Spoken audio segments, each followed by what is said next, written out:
रोहा तालुक्यातील बोबडघर चनेरा येथे अतिशय दुर्दैवी प्रकार घडलाय। एका 17 वर्षीय तरुणाचा नदीत दुर्दैवी मृत्यू झाला। सुमारे 10 जणांचं मित्रमंडळ खार मुंबई येथून पर्यटनासाठी रोह्यातील भागीरथी खार येथे गावी आलं होतं। दिनांक 2 ऑगस्ट रोजी दुपारचं जेवण आटोपल्यानंतर बोबडकर येथील बंधाऱ्यावर ते वर्षा सहलीसाठी गेले।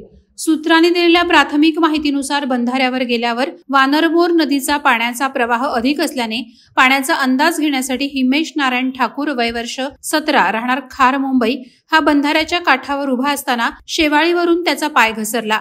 याबरोबरच तो पाण्याच्या प्रवाहात पडला आणि गटांगळा खायला लागला। ही बाब जेव्हा त्याच्या मित्रांच्या लक्षात आली तेव्हा त्यातील एका मित्रानं जीवाची पर्वा न करता हिमेशला वाचवण्यासाठी पाण्यात उडी मारली, मात्र त्याचा प्रयत्न अयशस्वी ठरला। हिमेश त्याच्या हाताला न लागताच खवळलेल्या नदीच्या प्रवाहात अदृश्य झाला। यानंतर एकच खळबळ माजली। तात्काळ पोलीस प्रशासनाला बोलवण्यात आलं। त्यासोबतच स्थानिक प्रशासन, तहसीलदार, मंडळ अधिकारी, तलाठी, सरपंच असा मोठा फौजफाटा आणि रेस्क्यू टीम घटनास्थळी दाखल झाले।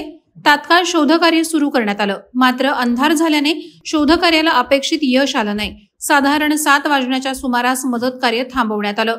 दुसऱ्या दिवशी सकाळी भागीरथी खार, महादेव खार आणि चणेरा ग्रामस्थ यांच्याकडून शोधकार्य पुन्हा एकदा सुरू करण्यात आलं। साधारणपणे दुपारी 12:30 वाजण्याच्या सुमारास सुडकोली स्मशानभूमीच्या पाठीमागे हितेशचा मृतदेह सापडला। तदनंतर मृतदेह पोस्टमार्टमसाठी रोहा सरकारी हॉस्पिटलमध्ये पाठवण्यात आला। अवघा 17 वर्षीय हितेश हकनाक जीवाला मुकल्याने परिसरात शोक व्यक्त होत आहे। या घटनेचा पुढील तपास पोलीस निरीक्षक मुपडे आणि पोलीस कॉन्स्टेबल शीद करत आहेत। वादळवारा लाईव्हसाठी न्यूज ब्युरो, रोहा। नवी मुंबई व रायगड जिल्ह्यातील ताज्या बातम्या आणि घडामोडींसाठी सबस्क्राईब करा वादळवारा लाईव्ह चॅनल आणि दाबा बेल आयकॉन।